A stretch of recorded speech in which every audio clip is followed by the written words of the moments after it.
press the bell icon on the YouTube app and never miss another update.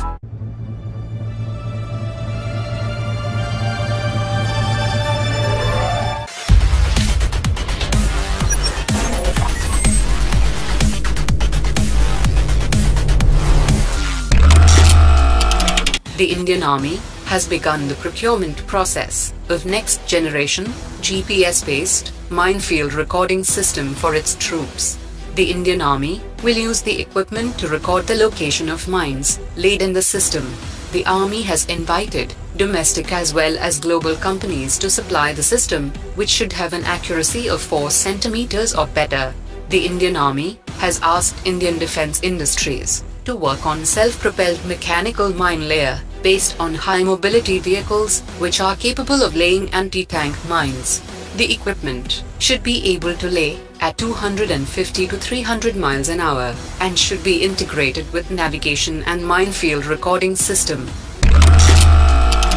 Kamov 220-60 helicopter has been chosen to be built in a joint venture between Russia and India's Hindustan Aeronautics Limited for supplying 200 helicopters to the Indian Army and Indian Air Force for replacing their vintage fleet of Cheetah and Chetak helicopters.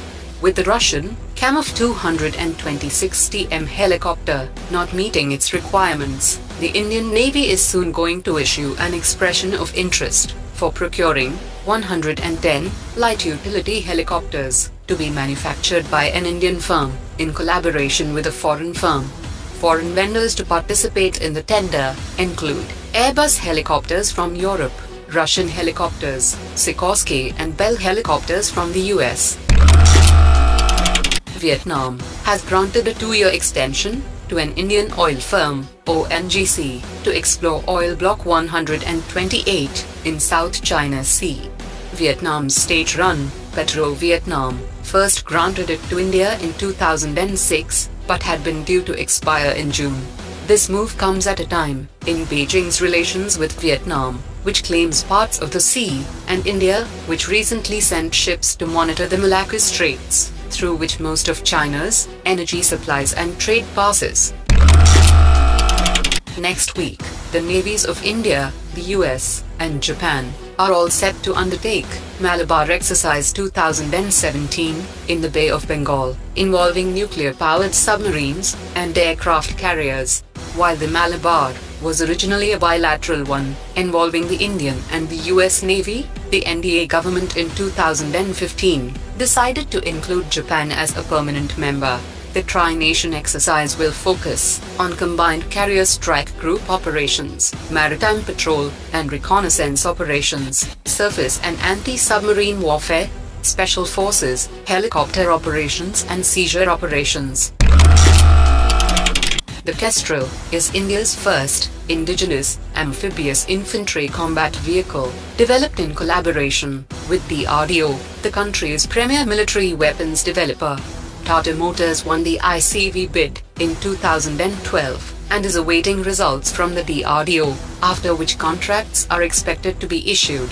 The future infantry combat vehicle is expected to replace the Indian Army's Russian infantry vehicles that were bought in 1987 and have to be phased out by 2022. Tata Motors is one of 4 private bidders for the contract, estimated at 60,000 crore rupees, for the order to supply 2,600 next-generation infantry combat vehicles. Israeli firm Rafael Advanced Defense Systems is speaking to several Indian companies and is keen to make India a global hub for manufacturing its high-tech defense systems. Last June, Rafael agreed to supply 164 Lightning targeting pods to the Indian Air Force for use on 4 types of combat aircrafts, including the Su-30 fighters. Rafael's Lightning 5 targeting pod is integrated on Eurofighter combat aircraft. Britain's most advanced and biggest 65,000-ton aircraft carrier, HMS Queen Elizabeth, is conducting sea trials ahead of her commissioning in 2018. The ship cost £3 billion to build, in a project employing 10,000 people, and will be the country's future flagship. The vessel outstrips aircraft carriers operated by the Russian and Chinese navies, and also Indian navies, INS Vikramaditya. It can operate with a crew of 1,000 and can carry 40 aircrafts. Israel has recently signed a $2 billion deal to supply a missile defense system to the Indian Army, which is effective within a radius of 70 kilometers. According to the reports, the DRDO and Israel Aerospace Industries will jointly build 16 launchers and 560 missiles, including the Barak 8 mid-range system. Apart from this, there has also been an agreement for the installation of this system in INS Vikrant aircraft carrier. Up to 900 servicemen of the Eastern Military District will take part in the Indian-Russian joint military exercises INDRA 2017, which will take place in Russia's Far East at the end of this year. Russian Defense Minister announced that INDRA 2017 would be Indo-Pacific and would involve land units, naval, and air fleet. Major maneuvers will take place on the sites of the Eastern Military District and waters of the Sea of Japan. INDRA 2017 exercises will be carried out to train military command and coordination of actions, practicing the tactical maneuvers of combined units, and improving the interaction between Russian and Indian troops.